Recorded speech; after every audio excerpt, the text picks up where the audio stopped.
and more love. All right. Well, good morning. I want to welcome everyone to the Neighborhood Advisory Council meeting, July 21st. Believe it or not, over half the year is gone, and we want to thank everyone that's able to join us today. Grant, I know we'll have some folks probably jumping on after we get started, but certainly want you to know again how much we appreciate everything that you do in your respective communities and how you are incredible ambassadors on behalf of MLGW. So I want you to know how much we appreciate you and look forward to having a great discussion today. We've got some things we're going to be bringing to you. We've got three primary topics, and of course, we're going to be able to answer. We'd like to try to answer any questions you may have. I'll encourage you to put those in the Q&A, and Beverly Perkins will facilitate making sure we get to those questions before we're done. We're going to talk a little bit. Some of you probably have heard about our power supply decision. We are kind of on final approach, if you will, in terms of getting to a recommendation. And so Frank Fletcher, who has been the project manager on that, is going to speak to us about that. And then we're going to talk about emergency preparedness. Usama Tarab is going to be sharing with us how that works at MLGW from a crisis management perspective. Those of you who may have been involved in our outage improvement advisory team or had read excerpts from that might have heard some of what Us is going to talk about today. And so look forward to hearing from him. And of course, it is hot, right? I don't need to say that to anyone, but if you're anywhere near the Memphis area, you know we are in the midst of what seems to be an elongated heat wave. Jim West, our Vice President and Chief Customer Officer, is going to talk with us about the impact of that in terms of the summer utility bills. We know that has been having an impact on many of our customers. And again, when you are in such a long-term weather event like we are right now, it has an effect on bills, but it also has an effect on our equipment. And we have been seeing a lot of that happening out and about around the area where we've had certain heat-related impacts to just keeping the power on, keeping the power flowing. And we've got folks that are doing a great job with that, but it's challenging times. So Jim's going to cover that for us. So I want to just remind everybody in this heat, of course, remember to check on those that are elderly and maybe unable to care for themselves fully. It is really a difficult time and will be for some period of time. I did mention the outage improvement advisory team. Many of you probably know that we had our last meeting of that team last month, and we got some recommendations that we're working through. You will be hearing more about that, about how we plan to go forward with implementation of many of the ideas that were prompted by the outage improvement advisory team. And for those of you who served on that, thank you for your input and for your effort and time dedicated to that. So look, with that, we'll talk about other things, of course. With that, I'm going to turn it over now to Frank Fletcher. He'll give you a quick update on what's going on with our power supply. Frank? Thank you, President Young. And good morning to everyone.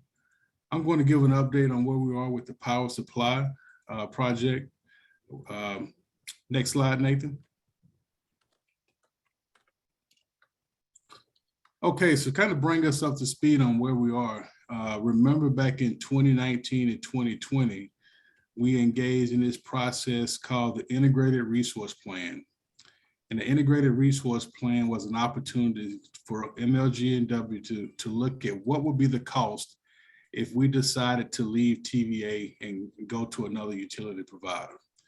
And I'm going to relate this towards building a house. I'm in the process of building a house at this time. So, 2 years ago, my wife and I, we went out and had, the home that we wanted. We had it drawn up by an architect. And that's the exact same thing that we did with the Integrated Resource Plan when we partnered with Siemens. Siemens drew up the blueprints for us in order to leave TVA. And they projected a cost on that. And so now we're into what we call the request for proposal phase, where we actually took that blueprint out over the past year and a half, and we actually got prices from different vendors on what it would cost us to actually do this if indeed we decided to embark on that. Next slide, Nathan. Sorry, there you go, one more. Okay, thanks a lot. So a lot has changed since this time. back in 2019, 2020. The first being the price of natural gas. Recently, extreme volatile prices of natural gas. We see that at the price of the pump. And if you look at the price, look at the lower left table, you see what the price of natural gas was when we embarked on the IRP. And if you look at that cost curve, you see where we are now relatively July of 2020. You can just visually see the impact of natural gas prices. And I wanted you to pay particular attention to the supplier diversity diagram as well. When you look at TVA, portfolio 6 and portfolio 9, because those are the things we're going to really be discussing today. And if you look at really from a diversity standpoint, the more diverse you are, the more that you're shielded from the price volatilities of natural gas and different things like that. So if you look at TVA's diversity, right around 75%, portfolio 6, right around 50-55%, and then portfolio 9, a little bit under 70%. And that's going to be important as I go through the presentation. So I just want you to remember that diversity slide as we move forward. Next slide, Nathan. Also, the MISO capacity prices have increased significantly. And what's driving this is thermal plant retirements replaced by renewables, increased load growth. And again, when we look at capacity prices, I'm going to have a slide a little bit later in the presentation that really highlights how capacity has increased over the, particularly this summer. And if you look at that first bullet point, MISO capacity auction yielded the highest price ever in the summer of 2022. And MISO was deemed a high reliability risk by NERC as it related to capacity prices. Next slide. And we all know interest rates and the price of inflation has increased significantly. If you look right now, current inflation we had in the presentation, this presentation was done a little bit over 4 or 5 weeks ago. At that point in time, inflation was 8%. Inflation right now is over 9%. The IRP assumed an inflation rate of 2.1%. And if you follow inflation trends, 2% is really what the Federal Reserve targets for inflation rate. So you look at 2.1 versus where we are now at over 9. And also historically low interest rates. So you look at the T-notes, the IRP assumed 3.5, and that index now is well over 4.5. So increases in there. And as well, if you look at the charts, it just shows you where we were during the IRP versus where we are in today's environment. Next slide. Also, development of solar. Each one of our portfolio has a significant amount of renewable portfolios embedded in each, portfolio 6 and portfolio 9. But solar developers are facing the same headwinds as construction companies, personal home builders, supply chain issues, increasing commodity prices around labor. And if you see solar prices, they're up 15, almost 16% over the past year. And so that's one thing that has changed as well. Nathan, next slide. So why is all this important? Again, if you looked at where we were in 2019 and 2020, from where we are now, it's been a significant amount of changes just in the industry in itself. And so what we're going to do now is take a look at, we're going to talk about a little bit about sensitivity analysis, and I'll give a little bit firmer definition as we move forward. But what GDS did over the past 6 to 9 months, they've actually looked at the model, looked at the prices. We received prices from all of our vendors in December and January. And so since that time, we've had increases in all of the things that we just talked about: natural gas prices, interest rates, and inflations. So we had to rerun those back through the model and see how each portfolio performed as it relates to these different increases in the market. Next slide. So now let's talk about the MLGW MISO integration. One of the biggest changes and that's taken place over the past year to 18 months. Next slide. So this is a pretty simple diagram of a very complex set of issues that we would have if we indeed left TVA. So what you look at here is just showing disconnected from TVA from our existing connection points. And what we would have to do is build 2 new 500 transmission lines, one out of New Shelby and one out of New Allen, and connecting to Entergy, Arkansas. And if you see by the pictorial, we're actually crossing the Mississippi River twice with these 2 lines. And then also you've got a 230 kVA connection to Entergy, Mississippi.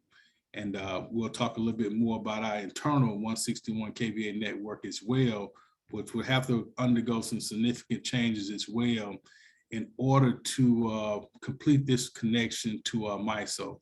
And just a reminder, MISO is Mid-Continent Independent System Operator, who is our closest provider to the west of us, that theoretically we could connect to it and if we indeed decide to leave TVA. Next slide. So the IRP, back again at the conclusion of that process, gave a price of roughly $736 million in order to make that transaction that I just showed on the previous slide work. So you're talking about a transmission RFP, Entergy construction, and also MLGW system upgrades. Take all 3 of those together. Again, the MISO membership assessment calculated around $736 million. If you remember the IRP and went through that document, Siemens projected around $728 million in cost to connect, but with the caveat. Next slide. That caveat being from Siemens, which they outlined in the integrated resource plan, said the MLGW would have to do a more full detailed analysis of the 161 kVA lines that we own internally. We own those in Shelby County. We own those transmission facilities. And so what Siemens did in their IRP, they projected those system upgrade costs of $184 million. But again, let's read that statement that's in the IRP that says, final determination of the list of facilities to be reinforced and associated cost estimate is subject to a full detailed engineering view prior to implementation. So over the past 6 to 9 months, our engineering team has done a very good job of doing that engineering review. And it's yielded a cost of $511 million versus the $184 million that Siemens estimated in the RFP. I'm sorry, in the IRP. And clearly that's a $327 million increase in those making that connection to MISO. Next slide. So what does it do to our transmission capital costs? It takes that cost from $736 million to around $1.2 billion to make that transmission interconnection to MISO. And again, that's a significant increase, roughly $465 million of additional cost that we identified since the integrated resource plan. And so now we have to factor those costs into the overall cost of the project. Next slide. And so now we're going to talk about the validation of savings. Again, we're looking at the integrated resource plan. Again, those construction plans, and to the RFP now, which I would identify as the cost of a contractor to go out and build the home that we're trying to develop. Next slide.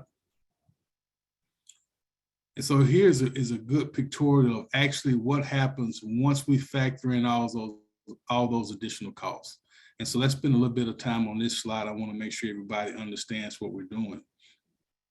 So the RFP cost information updated internal costs, the transmission costs, yielded a different cost, a different outcome for portfolio 6 and 9. But we also used the same data to look at the cost of TVA as well. So if you look at the TVA, that LTP stands for long-term partnership agreement.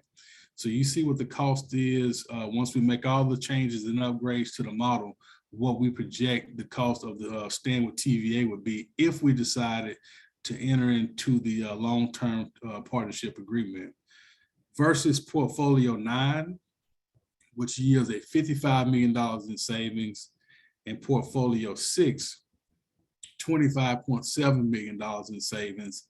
Annual savings, again, this is once we make all the transmission investments that we talked about.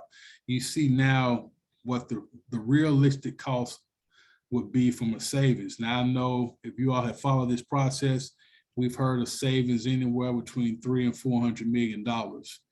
But the cost savings that we're showing right now, again, is based off of estimates that we got from vendors in the market, transmission providers, renewable providers, thermal providers that say, hey, this is how much it would cost you if you decided to build these facilities and disconnect from TVA. So these are real world costs. Next slide. And so now we're going to take a look at sensitivity analysis and recall what I talked about earlier. Sensitivity analysis, just how would the portfolios perform under different cost assumptions, high gas costs, high interest costs. So that's what we're going to look at next. Next slide, Nathan. So again, from a natural gas price, during the IRP, the price of natural gas was $5.04 a metric million BTU. And if you look at the sensitivity analysis that we assume under the RFP, that price now is $7.55. We talked about capacity prices. During the IRP, that price was $4.77 a kW month. The sensitivity analysis that we're going to look at is $7.84 a kilowatt hour a month. And then the last one is looking at interest rates. The cost the MLGW would have to go out and finance the transmission facilities. If you look at bond financing back in 2019, 2020, it was around 3.5%. The sensitivity analysis assumes a 4.5% financing rate, which again is a full 100 basis points more than what it was just 2.5 years ago. Next slide.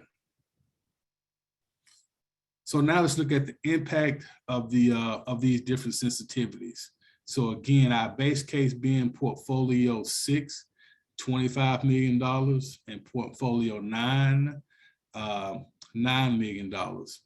And so if you recall back at the very early beginning of this presentation, I talked about diversity, fuel diversity.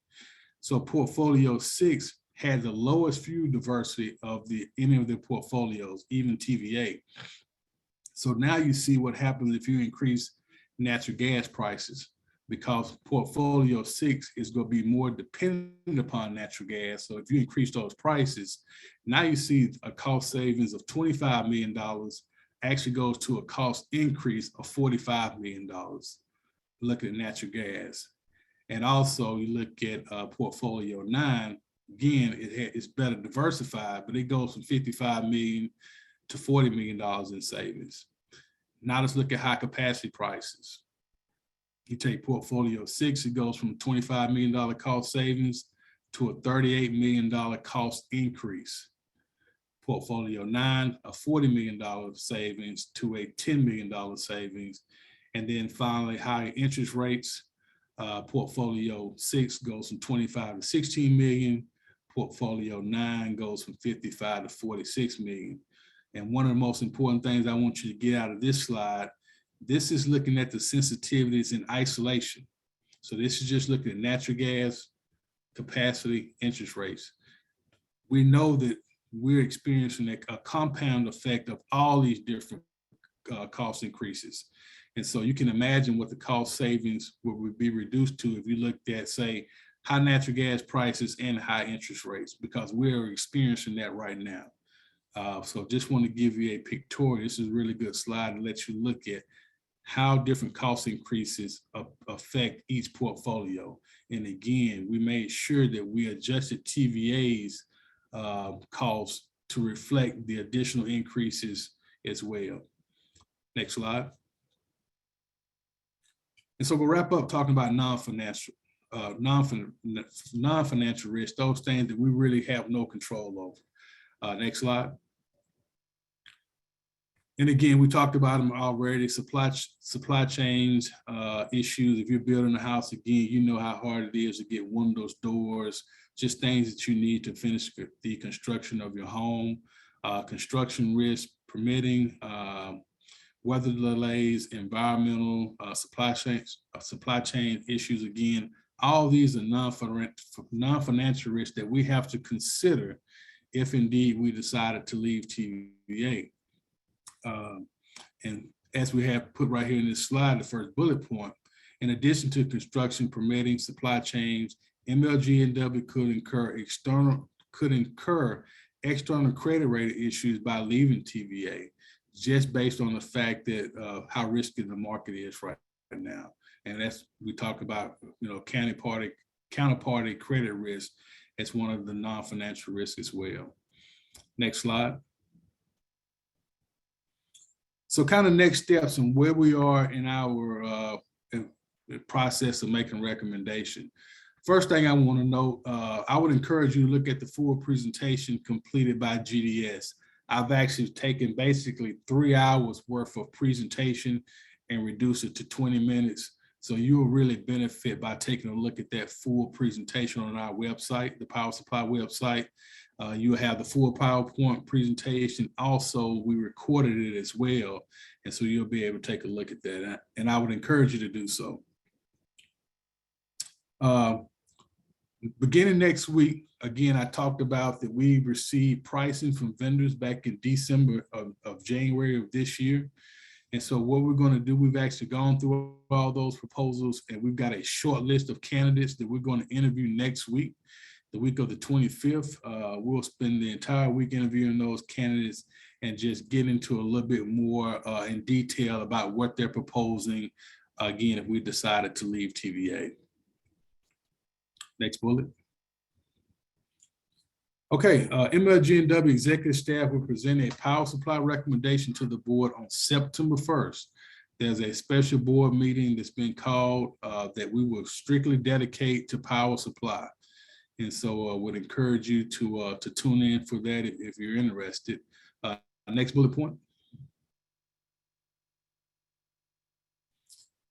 Following the recommendation to the board on September 1st, we will also commence another 30-day public comment process where you're more than welcome to voice your concerns, ask any type of questions, and you can do that via the Power Supply MLGW.org website. And we anticipate that the board will vote on this tentatively on October the 19th board meeting. We'll make a final vote on the power supply process. And the last bullet point, Nathan, just a reminder, under the contract arrangements with GDS, finalization of any contract negotiation, if we decided to go to exit our contract with TVA, would actually take place in the fourth quarter of 2022. So that's any type of contract negotiations with potential suppliers outside of TVA. It's when that process would take place. And so I know I've covered a lot and be more than happy at this point in time to answer any questions that you all may have.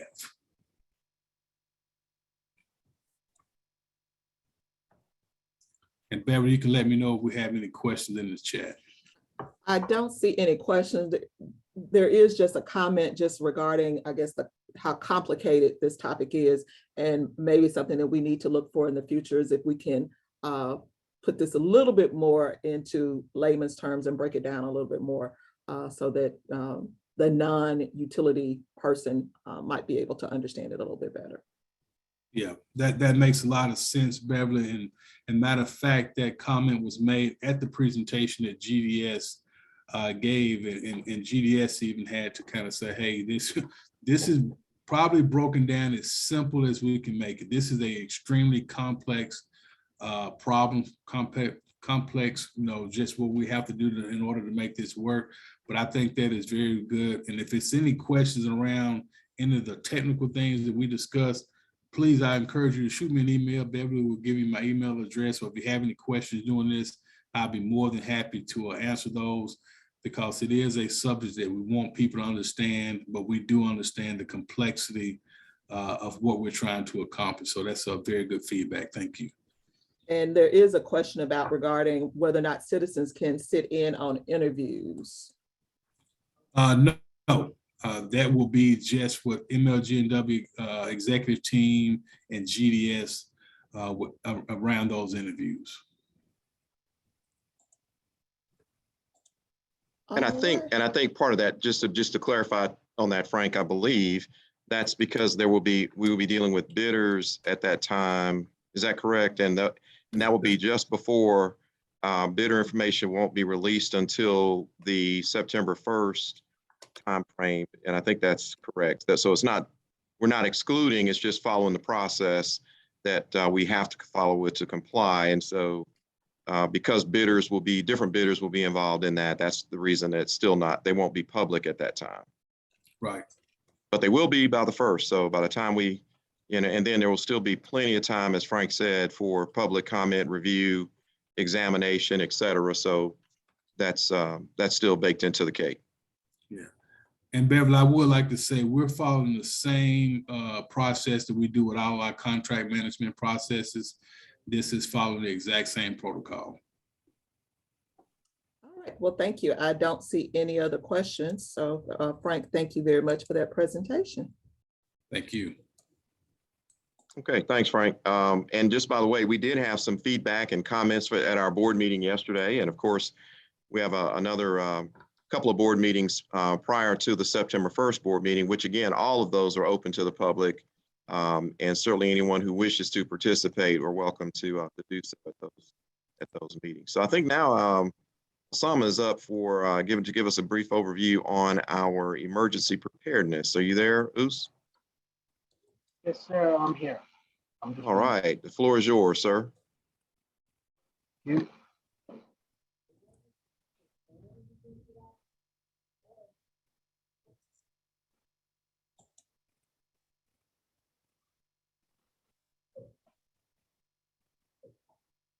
Do you guys see the screen?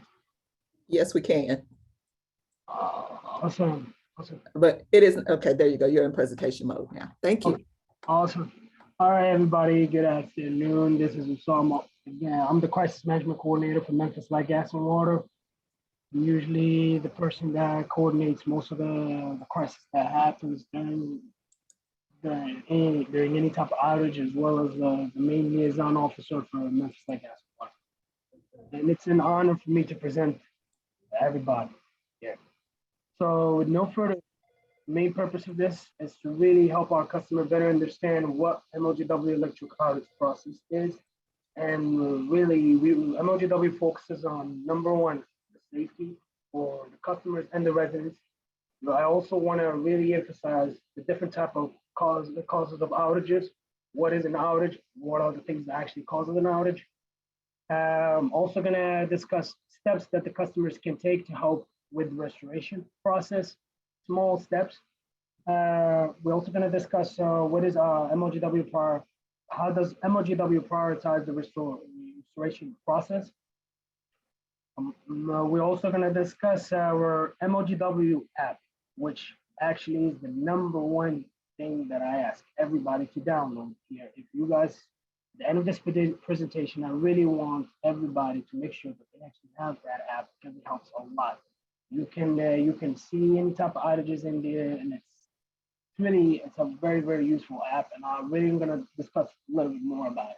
And last but not least, we're gonna give you guys an example of one of our outages and how we restored the power. How did the whole process, example of one of our outages. So with no further ado, I like to always start off with what MLGW really does for the community and how do we focus on helping the customers and really what we really do for in general with for all the community. Whether it is very hot in the summer or very cold in the winter, MLGW always focuses to protecting the well-being of our lower income families. Number one, we have a program called Share the Pennies, and I'm sure a lot of people are aware of it. We help, it helps started by the Neighborhood Advisory Council. Essentially, it rounds up customers' utility bills up to the nearest whole dollar. And normally is used to make qualifying low-income customer houses more efficient, and usually an estimate of 2 million to 2.5 million estimated to be raised per year. We also have something that's very important, and we currently have it right now. It's a summer cutoff moratorium program. Whenever the National Weather Service releases lets us know that there's a prediction of a heat index that's going to exceed 100 degrees, MLGW will not cut off service regardless of the balance. So I'm sure you guys have seen it. Our corporate communication has sent out several news release notifying that we're not going to be cutting off any service from customers, especially during the heat index. And then whenever it's winter cutoff moratorium program, MLGW will not cut off services if the weather is below, if it's around 32 Fahrenheit or below freezing. So these are things that we really make sure that we apply for all our communities. We always give a much hand for customers. Now we're gonna go and focus more on what are the outages, how are outages being caused, and I'm gonna discuss. There's several causes. Number one, storm and weather. We have a severe storm that comes by. That's usually we're gonna expect some sort of severe outages that's gonna really cause a lot of customers to lose power, or it's gonna a lot of delay for restoration. Then sometimes trees, as you know, trees. Memphis has a lot of trees. So whenever there is a huge weather that's coming through, we are expecting some trees to fall. That's just became a norm. Animals. I'm going to show you guys some awesome slides for what animals can cause. What kind of outages can animal cause? We're also going to, guys, show you pictures of how vehicles accidents can actually can cause a huge outage. An accident hit the pole goes down. Usually that's going to cause an outage of about 1,000 customers to 1,500 customers, and that's one of our primary causes. Equipment infrastructure failures due to aging. That's a normal thing. We also have emergency requests for safety reasons when it comes to fire, police, and routine plan maintenance. Sometimes when we're doing maintenance in our equipment or things like that, yes, we do have to turn off for a couple hours to do some repairs and then we turn it back on. So we usually notify all customers whenever we have maintenance. And if you do download the app, you would get a notification. That's something I really like. Okay, common causes of outages. Like I said, storms, tree damage due to excessive winds. So whenever we get a severe wind, we get it from National Weather Service notifying us that we're going to be expecting winds of up to 35 to 40 miles per hour. Yes, sir. That means that we will expect some trees to fall, some trees to collapse, or sometimes with the wind, Mother Nature always acts in different ways. So we have to be aware that trees do fall. And during a strong winds, limbs can come into a contact with the power line, causing interruption. Residents with many nature trees on their properties, sometimes they will fall, and that would sometimes take down several poles with it, and that's an outage. And sometimes it takes a longer time for us to restore those customers, but we would do as much as we can to respond as fast as we can. MLGW does spend annually 11.7 million for tree trimming maintenance program, and Memphis, Shelby County experiences a lot of tree damage relative to the U.S. I'm going to show you guys a slide right after this to show you guys what is the scale of where the tree damage scale in MLGW. As you can see, we, based on the diagram from Dr. Kim Cooper from Warren School, University of Georgia, they've depicted how Tennessee is around the scale of 7, which is, again, from the highest risk is 10 and the lowest risk is 0. And as you can see, we're right here. So we're around here. So it's around 6, between 6 and 7. So it's really, that means we have a lot of trees. Sometimes a lot of customers that I meet with in several outside agencies, they would tell me, oh, you know, we don't have that many trees. No, sir. Yes, we do. We have several trees. You can see in the picture in the background, yes, we have several trees. And I grew up in New York, so I've never experienced pollen allergies until I moved to Memphis. And when I moved to Memphis, I figured, hey, there's a lot of trees. Again, common causes of outages also, as I said, vehicles. I witnessed several accidents that would knock a pole out, or sometimes, and that will cause huge damage around that community. And sometimes it's not us it sometimes just happens, and it takes a little bit of time for us. But I just want to let all the neighbors, all the communities to know that sometimes when those things happen, we're doing everything we can to get at the scene. We have to coordinate with the police. We have to. It takes a little bit longer, and I've seen sometimes, especially during the heat season, when MLGW personnel are performing these fixing and then putting a pole together, and it takes a lot. And now we got animals. So I got an awesome picture for you guys. I wanted to show you guys. So as you can see, the squirrels will be climbing. Yes, animals can cause a lot of damage to us, and we constantly trying to put fences and stuff like that so we can, or sometimes barricades so we don't have, so animals can't come in, but it's still we can't stop them from. Again, the main damages that include nesting, chewing, and roosting, but most of the time is when an animal sitting or clawing in a line, which causes a short circuit. We also have, again, check out this awesome picture. This was from Even Callan. As you can see, animals can hang here, right here. That can cause a circuit outage. Here, animals can touch these things. And we've found sometimes animals will be hitting here or dead fried. Animals standing or hanging around here. So again, animals do a lot of outages. Excavation. Always and I always emphasize this to every contractor, anybody who's performing any work outside their house or anything, always make sure before you dig to call 811.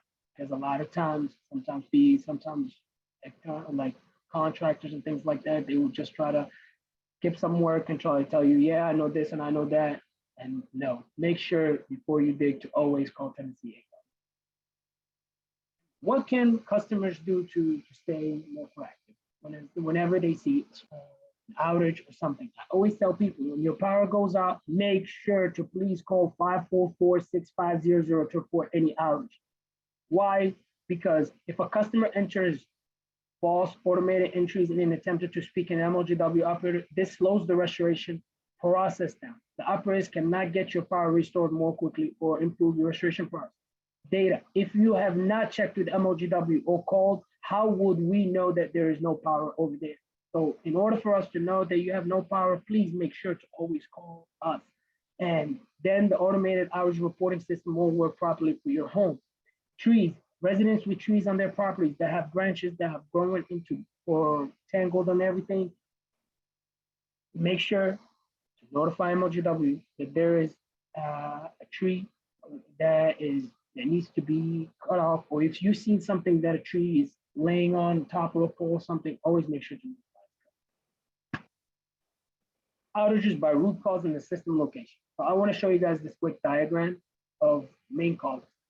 Most of the time, when it's a tree, 40% of it is caused by trees. Then you got wind, 25%. And equipment failure, that is about 10%. Animals, 9%. Vehicles, 7%. Lighting, 4%. De-energized for crew, which means sometimes we'll take it down to try to do some repairs. That's about 3%. And then 2, MLGW electric distribution. Then we got over more where it comes down to actually what kind of outage is in it. If it's like a tree, it could also be an overhead circuit. It could be an underground circuit. Overhead circuits, which are the poles, 54%. Underground circuit, anything underground, that's 6%. Substation, 3% operational circuit, 9%, and the rest fuse about 28%. Best step for residents to take to let MLGW know about the electrical outages. Like I said on the other side, please make sure to always call 901-544-6500 or visit my account. MLGW also have an emergency line, which is 901-528-4465. Do not use this number to report a power outage. This number is only used for gas leaks. Don't power lines, always assume live. Don't touch any power line that you see outside of your home, please, and please, and please. If you see something, it's a serious water leak, always make sure to also call 911. If the correct customer phone number is linked with their account. So all the time, make sure to update your MLGW account. call. If you change your number, always make sure why, because in order for us to really to know if you're calling on behalf of your house, that something, if there's no power, make sure to use that number that's associated with your account, because that's how we would know if you lost power at your home. Here is the app. I'm the biggest fan about this app. Any customer that I meet, I make sure to tell them download this app. This app keeps people track of what's going on. If you download it, it's very easy, user friendly. You can access your bill. You can access it. You can set up automatic payments. You can do a lot of things with this app. Also, it also lets you know if there is any type of outages, and you can visit it in this app and it updates simultaneously. So please and please and please, I recommend everybody to download MLGW restoration process. So a lot of people, a lot of outside agencies were always asking me, hey, Sama, how do you guys restore power? Do you guys restore it based on the community, this, that? No, we have a process that we always focus. Number one priority is the immediate restoration of priorities, which are hospitals, water pumping stations, sewage treatment plants, airports. And then MLGW will concentrate on resources to the areas hardest hit by the storm and have the most damage, which are most damage or most numbers of customers affected. We try to restore as many customers as we can in the quickest, safest way. So that's my motto.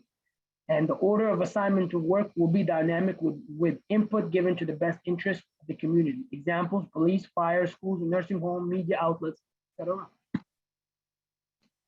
And safety priority, like I said, number one, MLGW electrical linemen must work efficiently yet carefully while restoring power. We try to focus on always safety. So anytime when we're performing any type of work, we try to emphasize that. And based on the data that was reported by Forbes, you know, the most dangerous jobs out there is the most 10 jobs are I've listed, and actually electrical lineman came 7th place. So just as you can see, we try to work as safe as we can. Sometimes it requires a little bit of time. Just know that we'll do everything we can to restore every customer as fast as we can, as safe as we can. Something we try. Here's a quick overview of our electrical system. Most people really don't understand, break down how power is delivered straight to their home. As you can see, it's generated from the 500 kV transmission line, then transmission substation comes down to 161 transmission lines, and then it keeps on going. And I'm just showing you guys a quick pad. If, for example, any type of an outage that happens in a tree fell somewhere over here, just know how much damage it will cause and how many customers are out of power. And sometimes we can't control that. Sometimes also over here. So just understand that it takes time whenever we're restoring power to all customers. Winter storm landing. You guys all know when it occurred. It occurred in February 2nd, 2020, and it lasted till February 14, 2022. This was just this year, folks. So, as you know, the winter storm landed stretched from Texas to Maine, dropping snow and ice over 2,220 miles. In the Memphis area, we received between 0.5 inch to 1 inch ice accumulation. And then dates, it dated from February 3rd to February 14th. We had a peak outage of 186,000 customers, but the total customers that were affected were 233,640 customers. It took us 272 hours to restore the customer. Here's how much national attention it received. Just from Wall Street, from the New York Times, from the National Weather Service, Washington Post. It was a historical event. Winter storm landing was the 4th largest event in terms of peak customers interrupted in MLGW history. And as you can see, it's right after the 1994 ice storm, and now right after Hurricane Tommy storm. And the total impacted customers was, again, 233,000 customers. So imagine how many customers were affected. And that's because the main root cause was because most of the trees, when it rained, it froze. When it froze, the tree became too heavy to hold that much weight. So it would break, branches would break. When a branch break, it would fall in our power line. When a power line broke, then it would cause more damage to the customer. And that was one of our main issues. Now, Storm prediction activity. Did we do? We had an emergency plan in place. We put crews and personnel on standby prior to this activation. So before the storm came, we had a pre-storm teleconference call with the entire executive team. And what my job was in make sure to monitor the weather. So 2 to 3 weeks prior to this weather to arrive to Memphis, we were already ahead of schedule. We had a team in place that was putting crews on standby. We've already notified the executive team of what we would be expecting, what kind of weather we were going to be expecting. I would send out weather updates to the entire executive team and the electric crisis team, the primary electric crisis team, of what would we be expecting. We also assessed and replenished critical material needed. So our storeroom was fully stored. We were backed up. We were ready if in case the storm did come, and it happened. We formulated storm kits for the contract crews to utilize during the event, for outside crews and inside crews. We had, like I said, a pre-event crisis team, which was a pre-teleconference call with the entire crisis team before we activated the team. Once the storm arrived and we started to see the numbers were going up and slowly going up and going up, and several customers were starting to lose power, we had to activate our primary electric crisis. Several people wants to know what the plan, the emergency response plan really consists of. It consists of a national incident management system, which is it's a system that was established to Hurricane Elvis. It's a system that was designed to really how to respond to a crisis better and how in an organized manner. So as you can see, our crisis team consists of an incident commander, and then it goes down to a crisis management coordinator, then a liaison officer, safety officer, public information officer. And then it goes down to 4 different groups. We have a operations section chief, planning section chief, a logistics section chief, and a financing section chief. And then from there, it breaks down. So this is what our national incident management structure consists of. Then this is what the damage the storm did. And I'm just showing you guys just some sneak peeks of how much damage they caused. Check out this picture of a tree.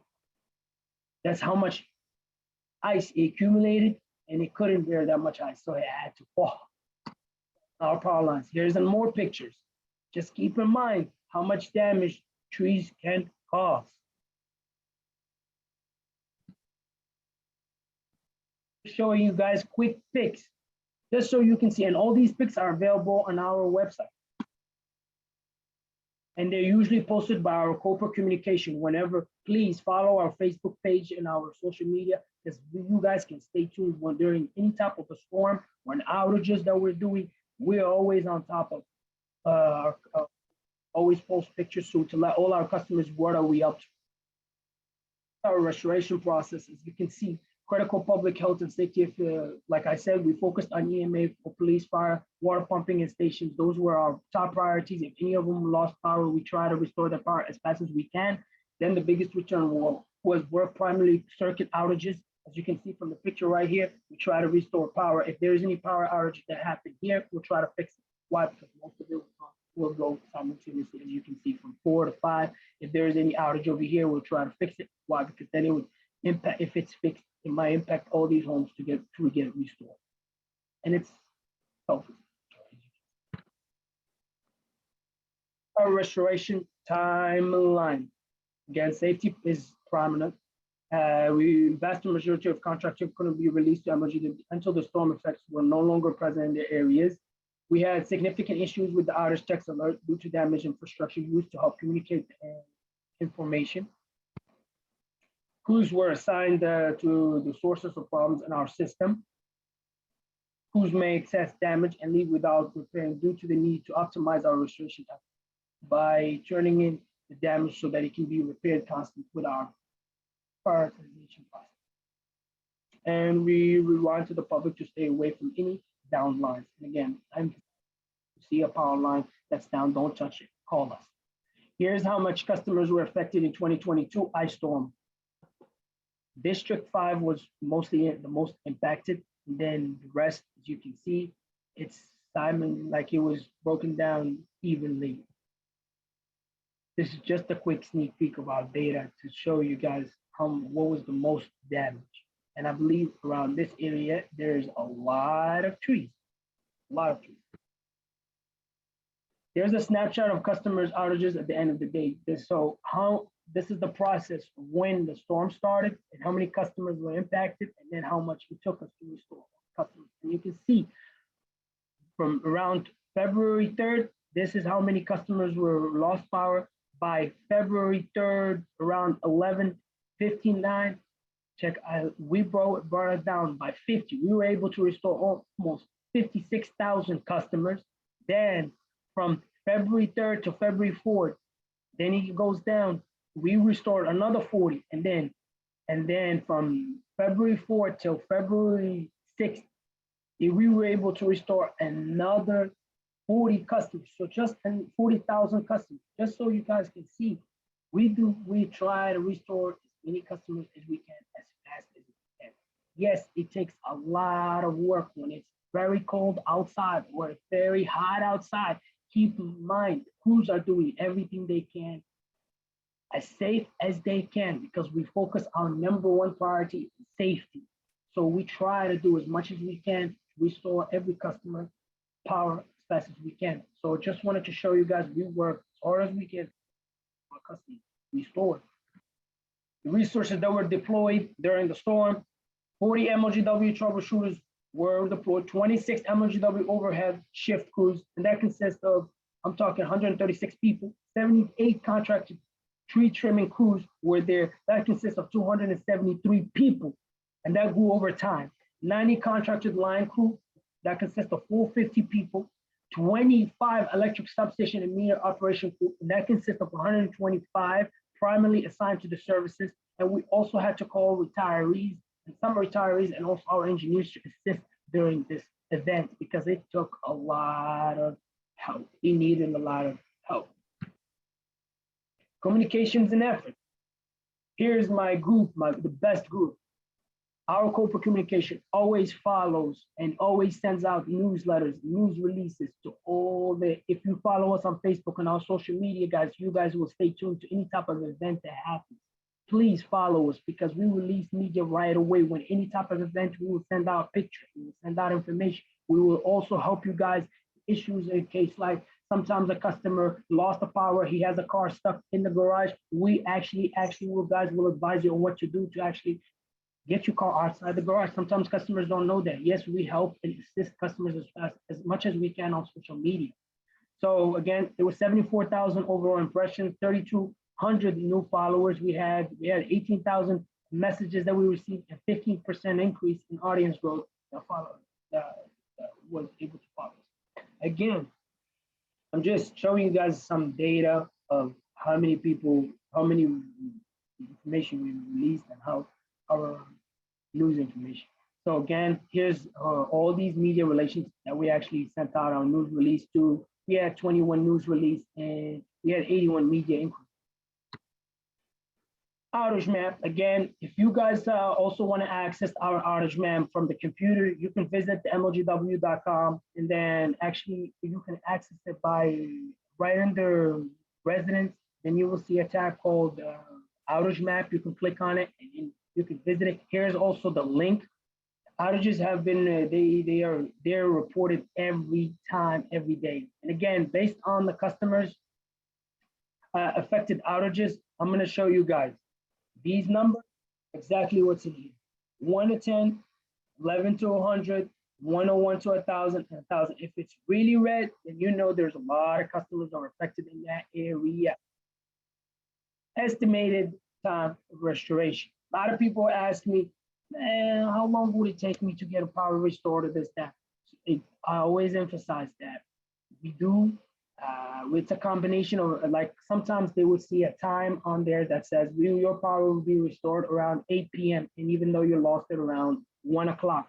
So that time, it's a combination of an automated alarm that indicates a circuit outage plus a customer outage phone call data. So if you called us prior to when that incident happened, and you get in, and we had a troubleshooter that went out to actually assist and actually inspect the thing, he would usually give us an estimate when the crew was out there. So sometimes it takes us a little bit longer and sometimes it would just, the time in there, we tried our best to over deliver, But sometimes when there's an issue that can come up, instead of it could possibly be not our issue, it could be sometimes from the customer end, that's weatherhead that's impacted, and you still don't have power. That's something I would advise people to always call us to let us know incidents like that. But most of the time, we try to stick with the ETR, which is the time of restoration, and you can always check it out on the app. And if you have any questions, you guys can always call us. With no further ado, that's it. That's all I have, guys, for you today. So if you guys have any questions, please don't hesitate to ask. Yeah, thank you. That's very thorough, and we certainly appreciate you covering how we go about doing restorations and also giving everyone a bit of a recap. Many of you have seen that before on what happened during the ice storm earlier this year. Hoos does a great job coordinating even with the emergency management folks in Shelby County on behalf of MLGW and keeping us up to speed on recovery efforts when we have these challenging events. So thank you for that. Hoos. Any questions, Beverly, that we need to address? I don't see any questions. Okay. Well, Jim, it's your show now. You can give us an update on the customer bills impact on the summer heat, if you would. Yeah, thank you, President Young. I appreciate it. Good afternoon, everybody. Thank you for joining us today. I want to start by talking about maybe the biggest factor affecting summer bills. If I figure out how to share my screen here.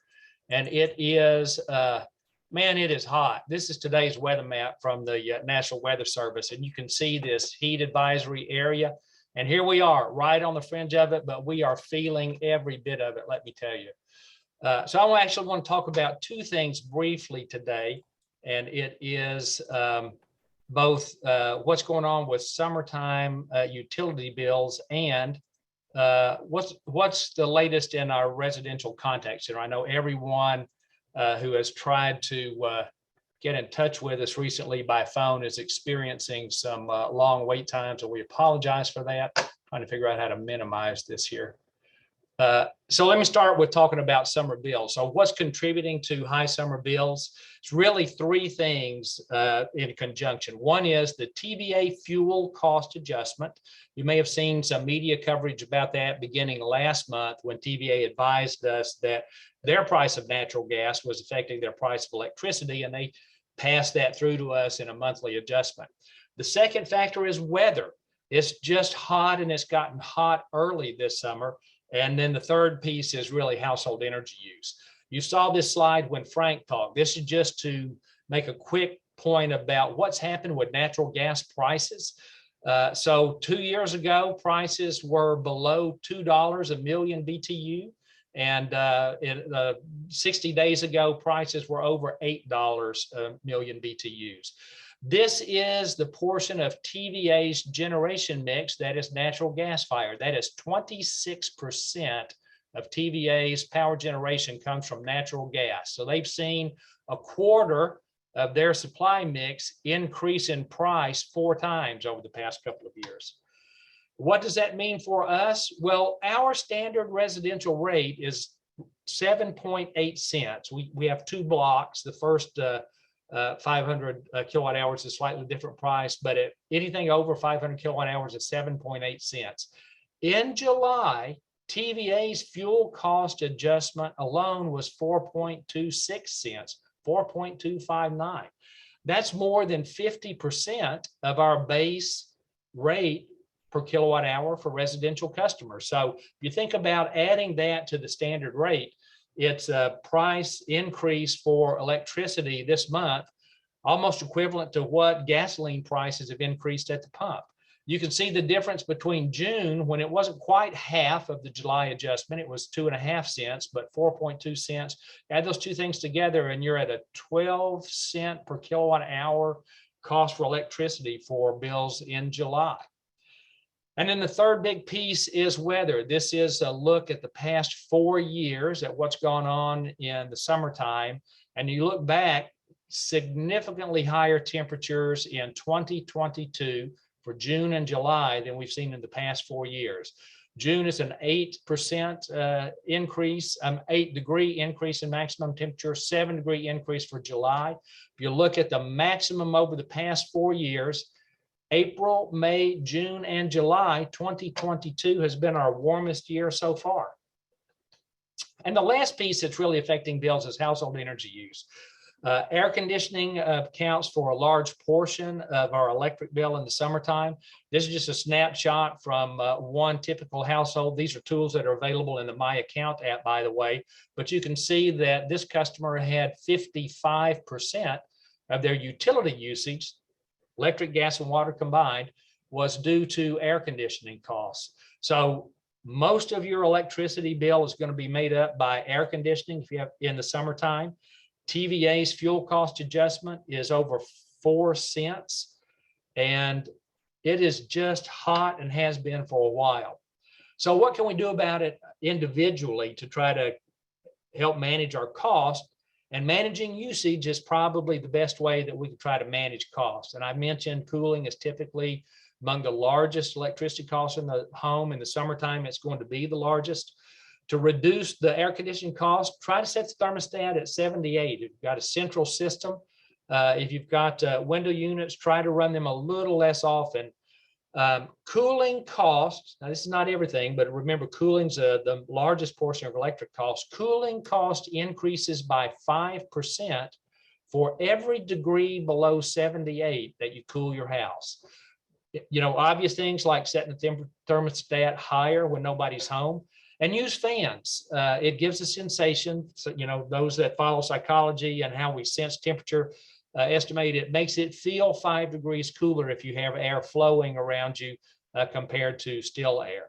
Check your air conditioner's filter if you have a central system. Every time you get your utility bill, that's a good reminder to check your system. Look for dust buildup because that can restrict airflow, places stress on the system, and it can cause your unit to freeze up and stop cooling.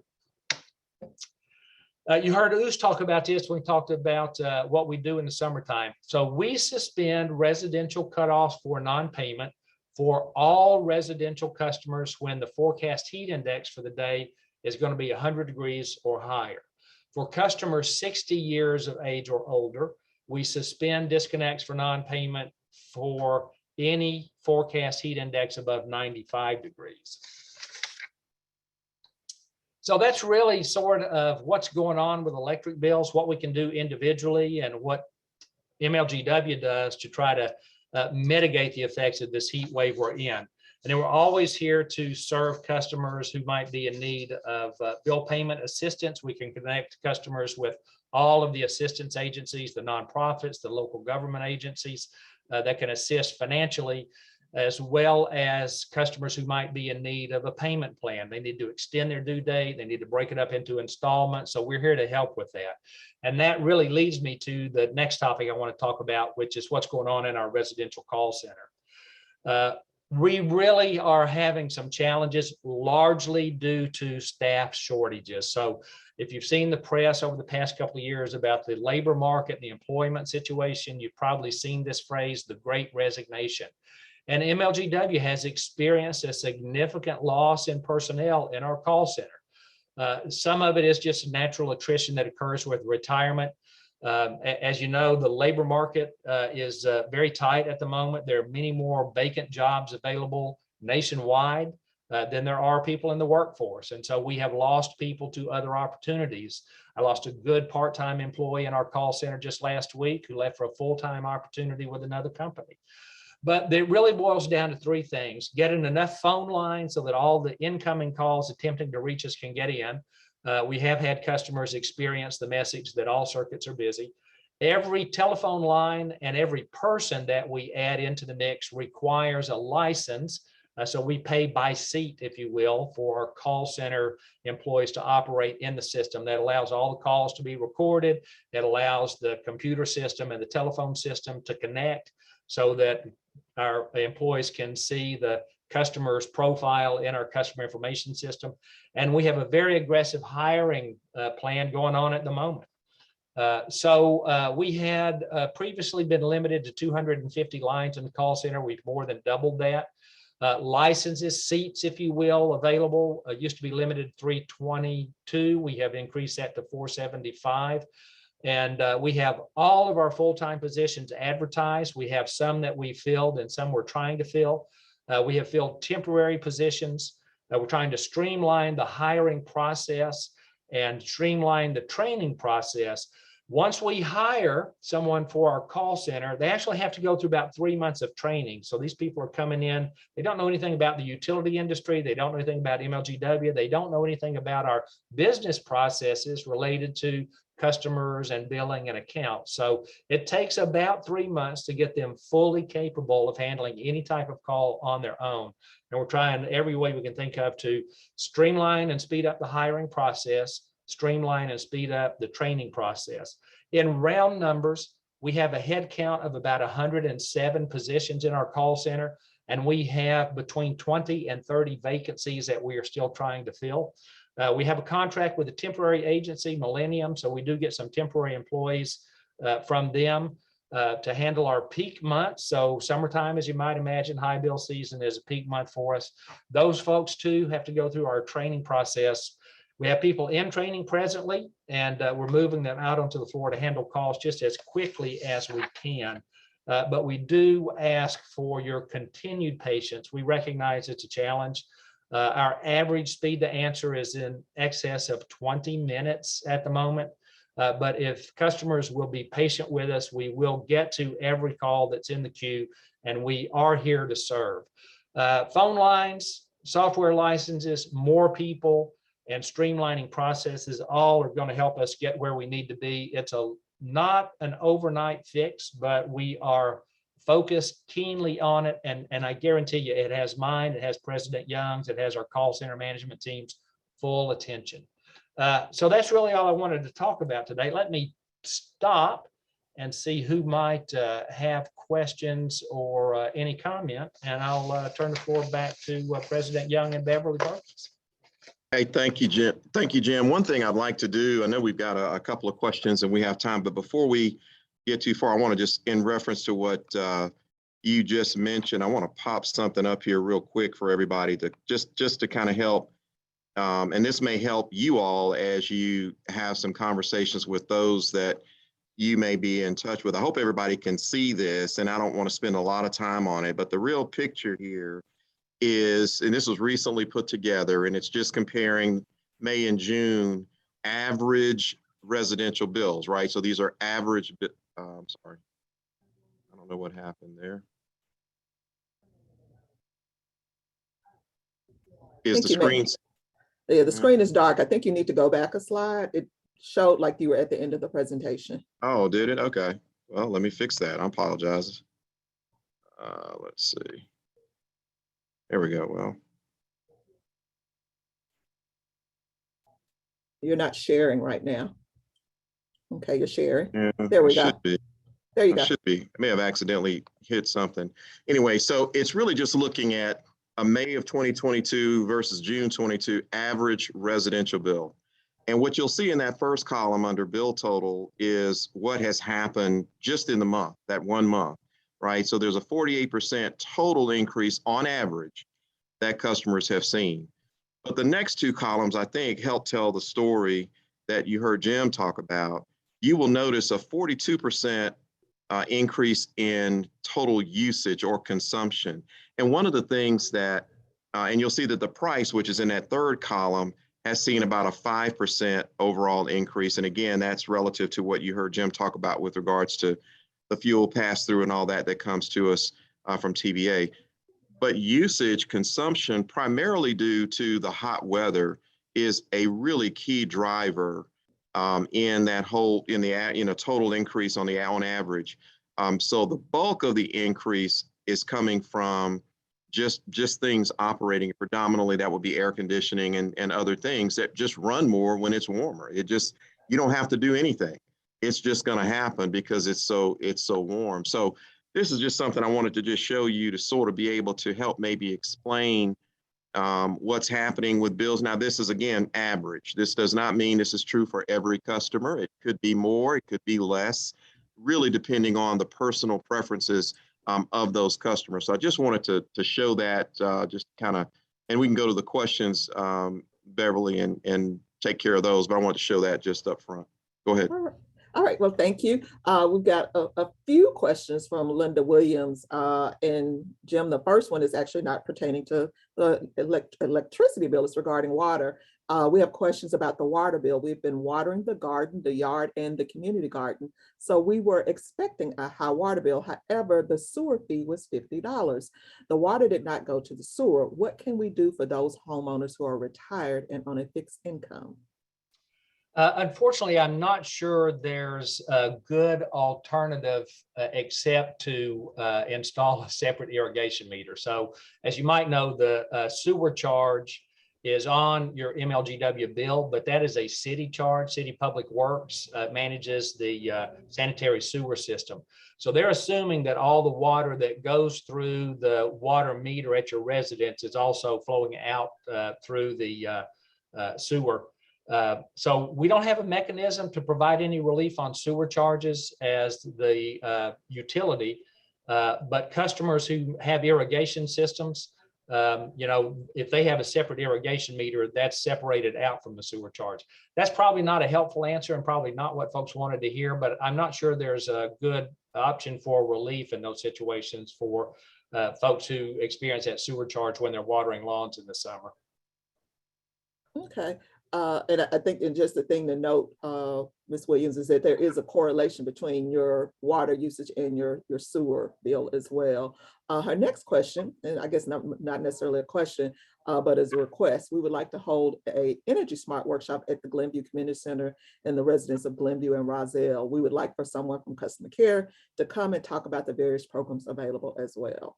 Absolutely, we'd be happy to do that. I assume, Beverly, you've got Ms. Williams' contact information. Mm-hmm. We'll have someone from Margie Borum Smith's Energy Services team reach out, Ms. Williams, and we'll be glad to do that. Thank you. Okay, and she says her final questions is about LED streetlights. Tell us how much we will save in energy and money to our bills. Also, is there a mechanism? And I think she left off the remainder of that question. So Linda, you may want to re-enter that. But I think I heard on the news about an LED streetlight program. So Jim or President Young, can y'all share a little bit more about that? Yeah. Sure. And yesterday there was a presentation at our board meeting that was made regarding a LED rollout of LED streetlights within the city of Memphis. So first of all, for now, this is predominantly a city of Memphis rollout. The plan, it was shared at the board meeting yesterday, will be shared at city council actually on Tuesday. And right now it's about 84,000 lights across the city, scheduled to commence sometime in the next month or so, month or two, and wrap up late next year. Regarding actual, and if you know, as you know, LED lights, not just street lights, but LED technology is certainly a much more efficient technology than the typical incandescent light. We currently roll out and install what's known as high pressure sodium lights, and they are throughout our service area. We do have some pilot areas where we have LED street lights so that as we were testing and evaluating what the color looked like and whatnot, there's certainly a less energy consumption for LED lights.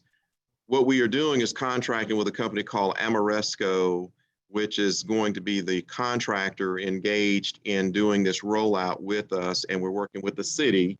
The city actually came to MLGW 2 or 3 years ago, really with a request to roll out LED streetlights throughout the city of Memphis.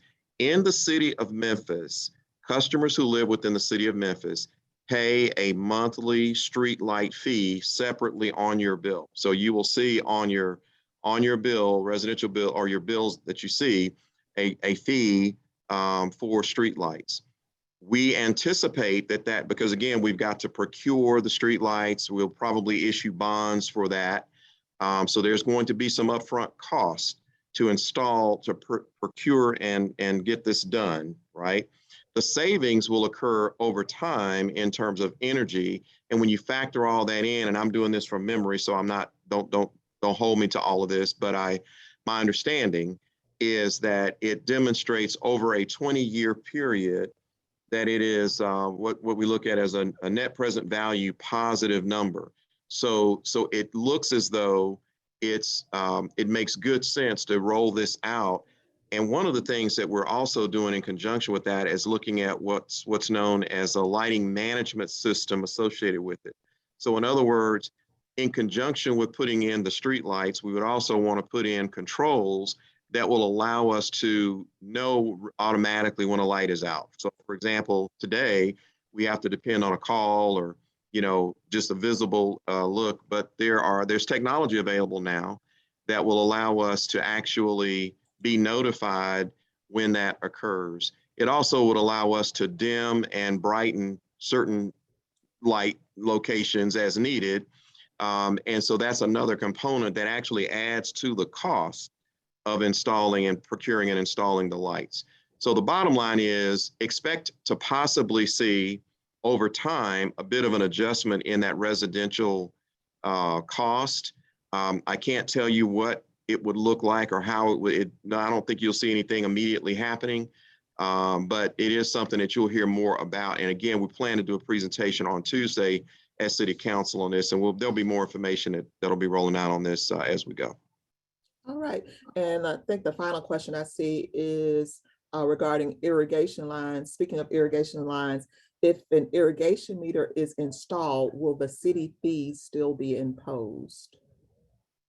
The city fee for sewer will not apply to any water that flows through the irrigation meter. All the other flat fees for the city, solid waste, I forget what all there is, stormwater, those would still be on the bill. The sewer charge would only apply to water that's going through the standard water meter. Irrigation lines are charged water usage only. No sewer charge applies to irrigation meter consumption. Okay, and I think there's another question regarding the LED streetlights. President Young, do you know when the LED streetlights are installed citywide, will the fee go down? That's what I was saying. We don't have a final number on that yet because we're going to have to account for the cost of procuring and installing them up front. And there may be some fluctuation over time with this. We're also working on a plan so that we can make sure that and it's going to be to do 80,000+ lights in about 16 months is a pretty aggressive schedule. So we're working on, that's not finalized yet either, working on trying to make sure that's done appropriately. But I don't have yet an answer on the fee, what the fee will do. There's a possibility that there may be a bit of an increase, but it may not be. My understanding is there won't be anything significant, but the street lights themselves, you got to remember, you have to buy those street lights, right? We also have street lights today that are still that still work. They're not, we have to so we're trying to, from a financial standpoint, account for all of that in the assessment of the streetlight fee. But I would not look for anything radical or drastic to occur at any given time here in the near future on the streetlight fee. But certainly we're going to make sure that customers will be made aware as soon as possible of what changes might be happening. Certainly if it's an increase to that fee. Back in 2014, I think it was the year, is when that streetlight fee became just for, again, City of Memphis residents, not for those outside of the city. That's when that went into effect, so that the City of Memphis residents have a separate line item on their bill for those streetlights. Okay, I don't see any more questions. President Young, if you have any final remarks? Just to say thank you all again for joining us. And again, thanks Frank and Osama and Jim for covering those areas that you covered. And I want to make sure of course, as we always talk about, we want to make sure that these, I know this went a little bit longer today than normal. We had a lot of technical information, but we want to make sure that you're informed. These sessions are recorded. You can go back and look at them later, but we want to make sure that you're informed so that you're aware. And like Ms. Williams suggested, certainly we'll be glad to get out in the community. We've done that. We will continue to do that to provide information to our customers in a number of ways regarding programs that are available. I'm going to touch on one quick thing that you heard Jim talk about, our wait time in the call centers. And again, I'll acknowledge, and I certainly want to say to Jim and his team, we spent some time a couple of weeks ago in the call center. Our employees are working diligently to be responsive. I can assure you of that. I will tell you as well, MLGW has a litany of customer assistance programs. And those programs have to be administered and have to be, put into effect. And certainly a lot of those calls that we get are from customers needing that kind of assistance. And so sometimes that delay can be attributed to that. In addition, of course, as you heard Jim talk about our staffing challenges, that's probably our biggest issue. But just be aware that we are doing our best to accommodate customers in every way we can to make sure that they're able to maintain that we can make sure this affordable, especially during this time of year. And you just remember when you heard Jim talk about the weather moratorium. So when we don't disconnect for weather, the billing continues. And so customers will certainly on the back end of that, even though we're not disconnecting, still end up seeing charges for the usage. And so we are trying to be as sensitive as we can to those needs of our customers as we go through these challenging and trying times. So again, just want to let you know how much we appreciate your engagement with us. Thank you for your service. And we certainly look forward to getting back with you at the next session like this, if not before, in another community forum. But that's all I have, Beverly. Yeah, just a few announcements before we let go. If Nathan, if you could put that screen up. Just want to let you know that our Empowering Sustainable Neighborhoods series continues next month. Next month, we'll be talking about Rent with Power, where we are not focusing on homeowners, but this time for renters, letting them know about how they can deal with their landlords, where there's rental assistance and other issues of concern to our customers who may be renters. That's free, Wednesday, August 17th at 4 o'clock. Can register at mlgwneighborhoods.eventbrite.com.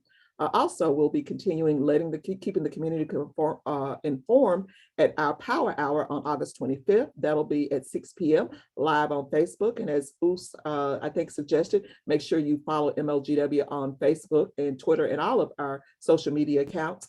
Our next NAC meeting will be Thursday, October 20th. From 11:30 again, at 11:30 again to 1 p.m. And finally, we do know that a lot of our customers are looking for utility assistance. You can always refer them to our website at mlgw.com/utility assistance. And there we've got a list of all of the available agencies that we are aware of that provide utility assistance. And we do know that a number of those agencies do have money available. So please visit mlgw.com/utility assistance. That's all I have for today. All right. Well, thank you. Thanks, everyone. Great to see you. Have a blessed day. Thank you, folks. Thank you all.